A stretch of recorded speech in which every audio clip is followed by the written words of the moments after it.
ଆଜକୁ 10 ବର୍ଷ ତଳେ ପଡ଼ିଥିଲା ହାତ ଗଣ୍ଠି ଆଉ 10 ବର୍ଷ ପରେ ଫିଟିଗଲା ବହୁ ବନ୍ଧନ। କହିବାକୁ ଗଲେ ବିବାହ ହେଉଛି ଏକ ପବିତ୍ର ବନ୍ଧନ। ପ୍ରେମ, ଭରସା ଓ ବୁଝାମଣା ଉପରେ ଏହା ନିର୍ଭର କରେ।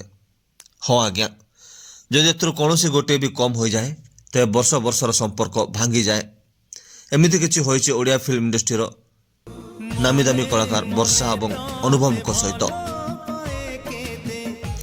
ଏହି ଦମ୍ପତି ଦିନେ ଦୁନିଆ ପାଇଁ ଉଦାହରଣ ଥିଲେ।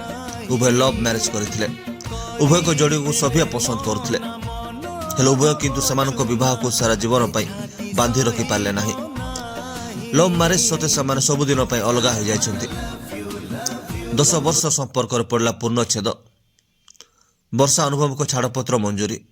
ଛାଡ଼ପତ୍ର ପାଇଁ ଆଇନଗତ ଲଢ଼େଇ ସାଂସଦ ଅନୁଭବ ମହାନ୍ତିଙ୍କ ବିଜୟ ହୋଇଥିବା ବେଳେ ପତ୍ନୀ ବର୍ଷା ପ୍ରିୟଦର୍ଶୀଙ୍କଠାରୁ ଛାଡ଼ପତ୍ର ପାଇଁ କୋର୍ଟ ମଞ୍ଜୁରୀ ଦେଇଛନ୍ତି।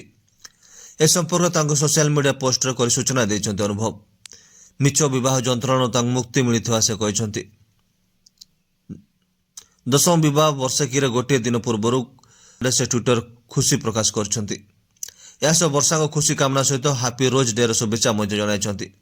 ସେ ଏକ୍ସରେ ଲେଖିଛନ୍ତି ଯେ ଏ ବିବାହ ମୂଲ୍ୟହୀନ, ଅର୍ଥହୀନ, ହୃଦୟହୀନ, ଯନ୍ତ୍ରଣାଦାୟକ ଥିଲା। ଅନୁଭବ ମହାନ୍ତିଙ୍କ ବିବାହ ବିଚ୍ଛେଦ ଆବେଦନକୁ ଗତ ଡିସେମ୍ବର 21 ତାରିଖରେ ଅନୁମତି ଦେଇଥିଲେ ହାଇକୋର୍ଟ। କଟକ ପରିବାର ଅଦାଲତଙ୍କ ରାୟକୁ ହାଇକୋର୍ଟ ଖାରଜ କରିଥିଲେ।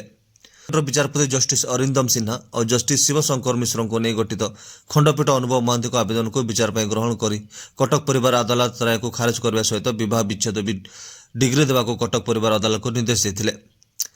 କଟକ ପରିବାର ଅଦାଲତଙ୍କ ରାୟକୁ ଚ୍ୟାଲେଞ୍ଜ କରି ହାଇକୋର୍ଟଙ୍କ ଦ୍ୱାରସ୍ଥ ହୋଇଥିଲେ ସାଂସଦ ଅନୁଭବ ମହାନ୍ତି। ଗତ ସେପ୍ଟେମ୍ବର 22 ତାରିଖରେ ଏହି ବହୁ ଚର୍ଚ୍ଚିତ ପାରିବାରିକ ବିବାଦର ରାୟ ଶୁଣାଇଥିଲେ କଟକ ପରିବାର ଅଦାଲତ। ଅନୁଭବ ମହାନ୍ତିଙ୍କ ପକ୍ଷରୁ ହୋଇଥିବା ଛାଡ଼ପତ୍ର ଆବେଦନକୁ ଖାରଜ କରିଥିଲେ କଟକ ପରିବାର ଅଦାଲତ।